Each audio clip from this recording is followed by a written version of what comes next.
es importante comprender que el maxilar es un hueso central en la cara.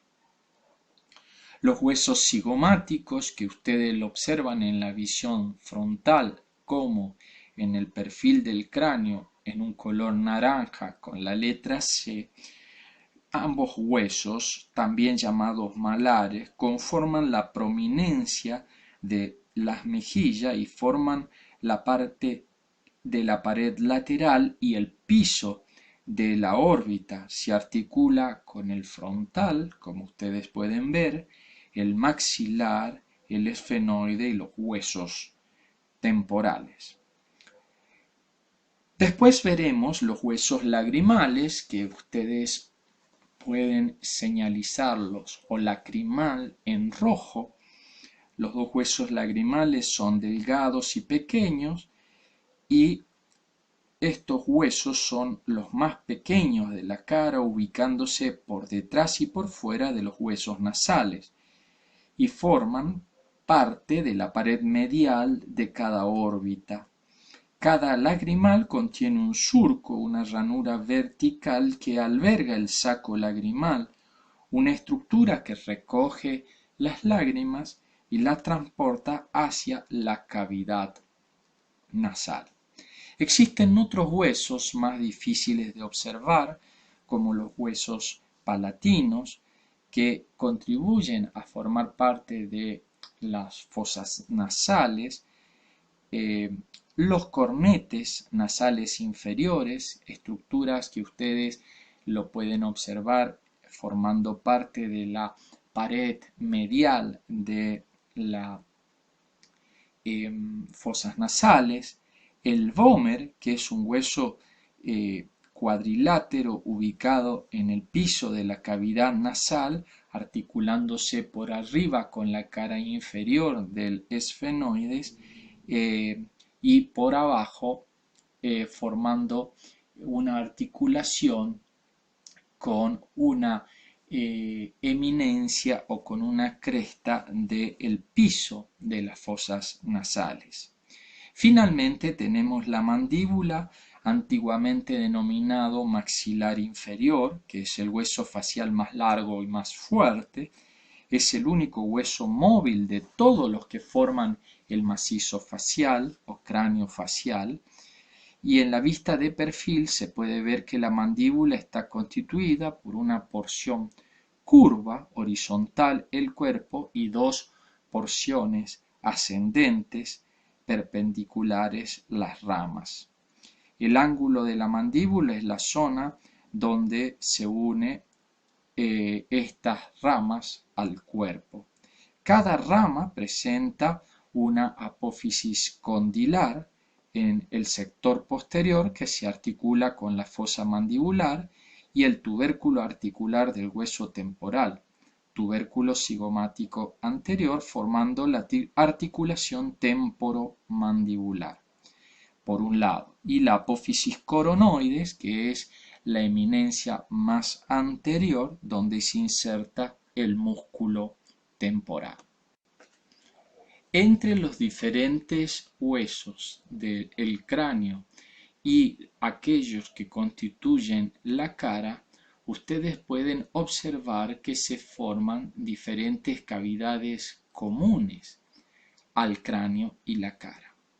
Tal es el caso, por ejemplo, de lo que ustedes ven en la parte alta de este corte frontal sobre el cráneo desde una vista lateral, de una vista anterior, perdón, en el cual ven lateralmente ambas fosas orbitarias que están integradas por huesos del cráneo, como son el caso del frontal hacia arriba, el esfenoide hacia atrás y huesos y el etmoides en su parte medial, mientras que a su vez se completan la cavidad orbitaria lateralmente por el hueso cigomático e inferiormente por el maxilar. Observen que en relación inferior y medial a las cavidades o fosas orbitarias se encuentran las fosas nasales, que están delimitadas superiormente por la parte inferior del etmoides y más hacia atrás del cuerpo del esfenoides, inferiormente por la apófisis cigomática del maxilar y la lámina horizontal del palatino, lateralmente por la cara medial del maxilar, los cornetes superior y medio que le pertenecen y el cornete nasal inferior, que es un hueso de la cara. Observen ustedes aquí que el piso de las fosas nasales constituye el techo de la boca o paladar duro, como ya fuera. Hablamos de la columna vertebral. La columna vertebral, también denominada raquis o espina dorsal, representa una parte importante en la longitud del cuerpo y está configurada por una serie de elementos que se repiten desde el punto de vista óseo y que se llaman vértebras. Las vértebras forman una estructura muy significativa que en número de 33 se relacionan unas con otras de superior a inferior para constituir la columna vertebral. La columna vertebral tiene una longitud promedio de 71 centímetros en el hombre y un poco menos en la mujer. Funciona como una estructura fuerte y flexible con elementos que pueden movilizarse hacia atrás, lateralmente o rotar sobre sus ejes, que son las ya descritas vértebras. Protege a la médula espinal, sirve de soporte a la cabeza y es el sitio de inserción de las costillas, de la cintura pelviana y los músculos del dorso. Al comienzo del desarrollo, el número total de vértebras es de 33. Durante el crecimiento de una persona pueden existir fusiones, pueden existir relaciones entre las diferentes vértebras sacras y coccygias, pero podemos dividirla en 5 secciones distintas según sus características. Y así tendremos un grupo superior en la región del cuello, constituido por 7 vértebras denominada región cervical. A continuación, el siguiente segmento se denomina torácico, está en la región posterior de la caja torácica y presenta 12 vértebras. Luego, 5 vértebras lumbares, que son el soporte de la porción inferior de la espalda. Un hueso sacro formado por el grupo inferior al lumbar y que contiene 5 vértebras fusionadas. Y por último, el grupo llamado coccigio, que contiene 4 vértebras fusionadas en una estructura conocida como coxis. En el plano frontal, la columna vertebral presenta dilataciones y estructuras, pero básicamente en ese plano la columna vertebral y las vértebras van engrosándose y aumentando de dimensiones desde la porción superior a la inferior. En el plano lateral o en la vista de perfil, la columna vertebral del adulto muestra 4 curvas suaves denominadas curvaturas normales. Con respecto a la región anterior del cuerpo, las curvaturas cervical y lumbar son convexas, se curvan hacia atrás. y se denominan lordosis, mientras que la curvatura torácica y sacra son cóncavas, sifosis.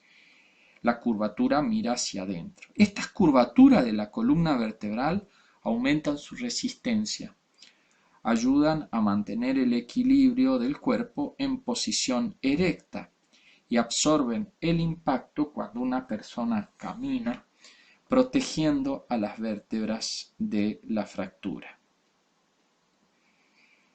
Es importante remarcar una diferencia sustancial en el feto y también en el recién nacido, en donde la columna vertebral tiene aproximadamente las mismas dimensiones de la médula espinal, cosa que posteriormente el desarrollo de la columna vertebral será más rápido y más importante, pues la médula espinal solamente se agota a nivel de la primera vértebra lumbar o del disco intervertebral que separa la primera de la segunda.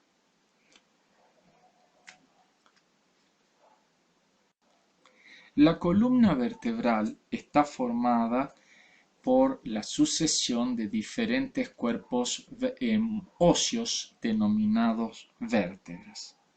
Las vértebras de diferentes regiones de la columna vertebral varían en forma, tamaño y ciertos detalles, pero tienen suficientes características comunes para poder hacer la descripción de una vértebra común o típica. Todas las vértebras tienen un cuerpo, tienen dos procesos transversos laterales, un proceso espinoso y un foramen vertebral. El cuerpo vertebral, del cual ustedes ven una vista superior, lateral y en diferentes posturas, el cuerpo se encuentra en la porción anterior, es grueso y con forma discoide. Es la porción que soporta el peso de la vértebra. Su cara superior e inferior son rugosas debido a la inserción de los discos cartilaginosos intervertebrales, y la cara anteriores y laterales presentan una estructura en general cilíndrica que es habitualmente rugosa. El arco vertebral está formado por dos apófisis cortas y gruesas llamadas pedículos que permiten unir el macizo apofisario al cuerpo vertebral. Vale decir que los pedículos se proyectan hacia atrás desde el cuerpo vertebral y se unen con las láminas planas para formar el arco vertebral. El arco vertebral se extiende hacia atrás desde el cuerpo de la vértebra y estas dos estructuras en conjunto rodean y configuran un foramen o agujero vertebral por donde transcurre la médula espinal. En conjunto, todos los agujeros vertebrales de todas las vértebras forman este conducto. Los pedículos presentan su borde superior e inferior indentaciones denominadas escotaduras vertebrales.